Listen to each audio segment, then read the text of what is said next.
वालेकुम फ्रेंड्स, मैं हूं आपका होस्ट, आपका वीर, आपका भाई, आपका किसान चौधरी आज़म और आप देख रहे हैं एग्रीकल्चर इन्फॉर्मेटिव चैनल एग्री किसान पाकिस्तान। प्यारे प्यारे किसान भाइयों, काश्तकार वीरों, कैसे हैं आप? उम्मीद करता हूं अल्लाह पाक के फजल करम से ठीक ठाक होंगे, खैर आफियत से होंगे।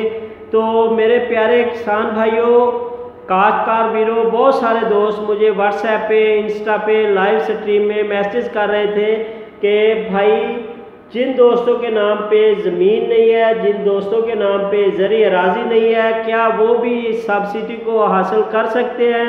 या जिन दोस्तों ने सब्सिडी सेंड की हुई है अभी तक तो उनकी पेमेंट नहीं आई, क्या वो उस वजह से रुकी हुई है कि उनके नाम पे ज़मीन नहीं है?